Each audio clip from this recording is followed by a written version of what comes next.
मानो तो मौज है, वरना समस्या तो हर रोज है। तो कपिल जी, अभी हम गीता थेरेपी शुरू करने जा रहे हैं। जी। गीता थेरेपी और ओसीडी, जो आपकी ओसीडी है वो गीता थेरेपी से ही समाप्त होने वाली है। तो गीता थेरेपी शुरू करने से पहले आप कुछ बताना चाह रहे थे, तो कृपया बता दीजिए। जैसे कि अपने गांव में खेती करने पहले तो 2 साल तक मैंने पढ़ा है। अच्छा। प्राइवेट स्कूल में। ठीक है। तो जैसे बच्चे को होमवर्क चेक करना वरना होता है, तो वो काफी जो होती है उनको भी टच बहुत मुश्किल से करते। अच्छा। टच कर लिया तो उसके बाद पूरा काम खत्म हो गया। उसके बाद फिर हाथ धोना, फिर हाथ धोना है। सही है। उसके बाद अपने जैसे किसान परिवार से आता हूँ मैं, तो खेती वेती, उसके बाद भैंसे वगैरह भी होते हैं, जैसे पशु बस्ती।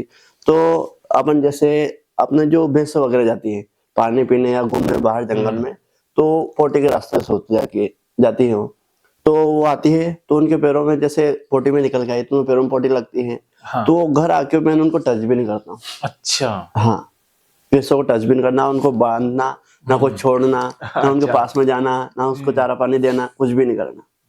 लगता है कि वो गंदी है। हाँ, वो गंदी है। वो वहां आई और वहां पोटी होगी, इससे समस्या है। ठीक है। हाँ, और बाद में किस हरवाजे बेसे बंदी रहती है वहां पे, कुछ भी वहां दरवाजे को छूना भी नहीं, ऐसा वगैरह। अगर आपको पता लग जाए कि पोटी बिल्कुल भी गंदी नहीं है, हाँ, तो कोई समस्या है? जी। फिर कोई समस्या रहेगी? नहीं। चलो कोई बात नहीं। और क्या कहना चाह रहे थे? जी, तो उसके बाद में यदि अपन बाजार में कोई जाए, अपने घर वाले भी, तो नॉर्मली जो अपन सामान थैला वैला ले जाते हैं तो वो नीचे नहीं रखना, फिर घर में आके वो अंदर नहीं जाना चाहिए। हाँ, वो गंदा है, पता नहीं कहाँ रखा होगा। हाँ, बाहर जाने कहाँ रखा, कैसे गंदगी फैली उसमें। ये सब। और जहाँ पर रखेंगे वहां भी गंदगी हो जाएगी। बाहर से कोई व्यक्ति आया तो कुछ ना कुछ वो आके बैठा ही कहीं कार्यक्रम में गया तो वहां बैठा होगा, वहां से गंदगी आई होगी, फिर अपने यहाँ बैठा तो उसको भी साफ करना। सही बात है। हाँ, हर एक चीज को साफ करना। हाँ, ये मन में लगता रहता है। हाँ, ये दिमाग है ना, वो कनेक्शन बनाता ही रहता है। हाँ, आगे से आगे कल्पना ही करता रहता है, इसने ये किया होगा। हाँ। और उस चीज को एक बार धो दिया, फिर रिटर्न, फिर दूसरे दिन वही क्रिया होती है घर में। नॉर्मली जब अपन जीने के लिए वही क्रिया करते हैं, फिर वापस से फिर गंदा, फिर साफ, फिर गंदा, फिर साफ, पूरा दिन चल रहा है। हाँ, चल रहा है।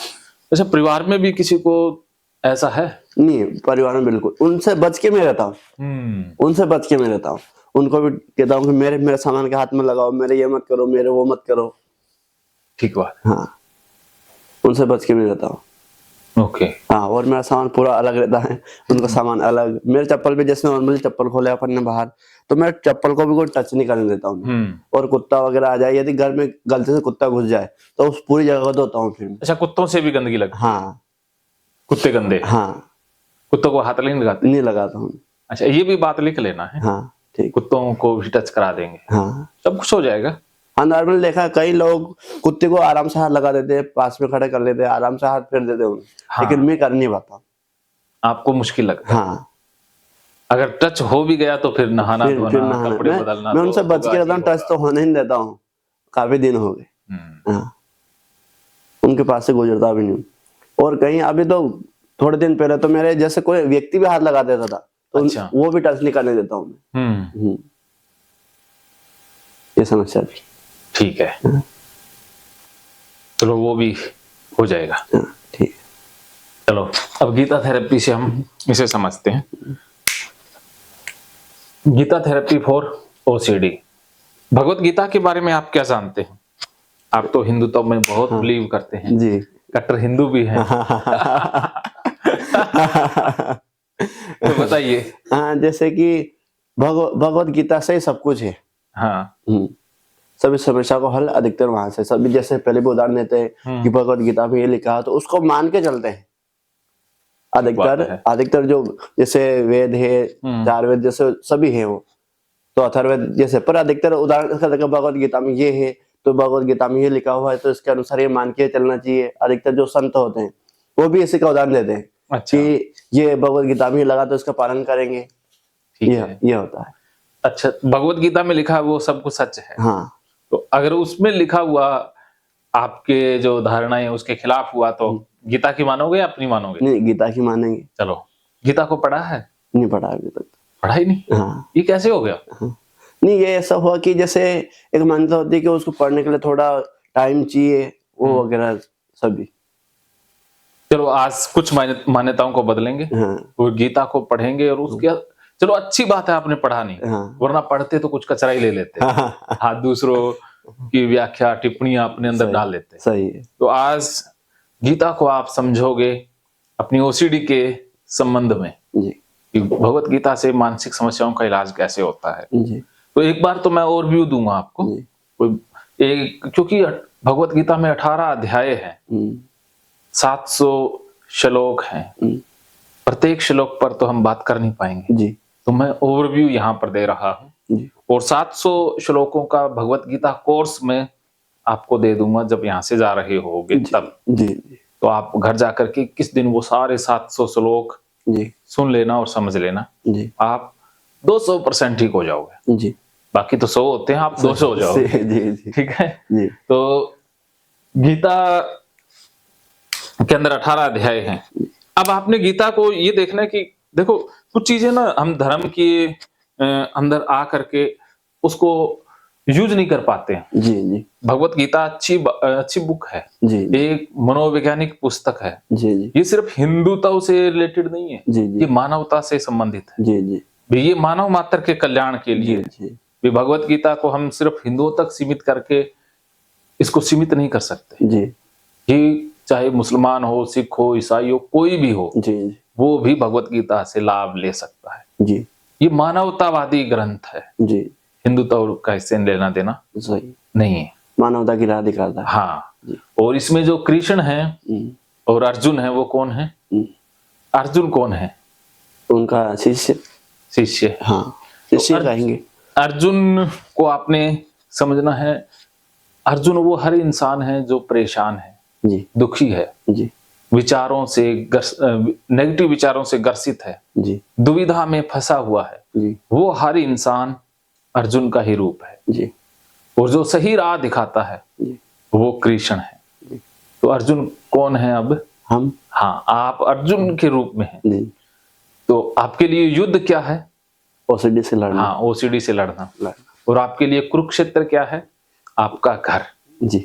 तो वो युद्ध तो 18 दिन में समाप्त हो गया था। जी। लेकिन आपका युद्ध तो समाप्त होता नहीं है। जी। रात दिन चलता रहता रात है। दिन चलता रहता तो इस युद्ध को जीतना है तो भगवत गीता का सहारा लेना ही होगा। जी। तो भगवत गीता के द्वारा ही आप ठीक होगे। जी। तो भगवत गीता में जो 18 अध्याय हैं, 700 श्लोक है, उनको विद्वानों ने 3 भागों में बांट दिया है। जी। 3 भागों में ज्यादातर बात की जाती है। सबसे पहले है ज्ञान रोग। आपके लिए ज्ञान रोग है, योग नहीं है। जी। या आपने जो पोटी के संबंध में, गंदगी के संबंध में सुना हुआ है, जी। वो आपका रोग है, जी। ना कि योग है। जी। वरना ज्ञान तो मुक्त करता है ना, जी। आजाद करता है इंसान। आजाद। लेकिन आपको तो ज्ञान नहीं तो फंसा दिया है। जी। किसने कह दिया कि ये पोटी गंदी होती है? जैसे सुना धीरे धीरे। सुना वही अज्ञान है, कचरा है। हाँ। जो सुना है वो सब कुछ अज्ञान है। कृष्ण कहते हैं अर्जुन को कि भांति भांति के वचनों को सुनने से विचलित हुई तेरी बुद्धि। आपने भी तरह तरह के लोगों की बातें सुनी है और उससे आपकी बुद्धि विचलित हो गई। जी। और कुछ नहीं हुआ है। तो आपने जो सुना है वो रोग है, सच नहीं है। तो उसको योग में बदलना है। और दूसरा है कर्म रोग। जो आप धोते हो, नहाते हो, कपड़े बदलते हो, ये भी तो रोग है। ये जो काम कर रहे हो ये रोग है, ये कर्म योग नहीं है। और उसके बाद भक्ति भी रोग बन गया है। आप रात दिन तो ओसीडी की भक्ति कर रहे हो। जी। आपके दिमाग में ही वो है ना, पोटी दिमाग में है। वरना क्या है कि हम सुबह शाम को खाते हैं, सुबह फ्रेश हो जाते हैं, पोटी टॉयलेट में छोड़ के आ जाते हैं। लेकिन आपके तो दिमाग में ही रहती है। जी। आप छोड़ नहीं पाए। अगर आपके पास कोई कीमती चीज हो, कि एक तिजोरी हो बहुत कीमती, तो उसमें क्या रखोगे? धन, जो सबसे इम्पोर्टेंट चीज होगी। हाँ, वही। ये भी तो बहुत बढ़िया तिजोरी है ना, इसमें हम क्या रख रहे हैं? कचरा। कचरा। तो पोटी को रखने की जगह, दिमाग में रखने की जगह। जी। हाँ, तो आप इसके बारे में सोचते ही सारा दिन हो, तो ये भक्ति कर रहे हो आप, तो इसी की भक्ति कर रहे हो, ये रोग है।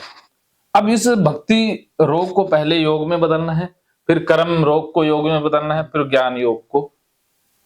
ज्ञान रोग को योग में बदलना है। तो इसके 3 तरीके हैं। सबसे पहले है समर्पण, नंबर 2 पे स्वीकार, नंबर 3 पे है प्रकृति के नियम।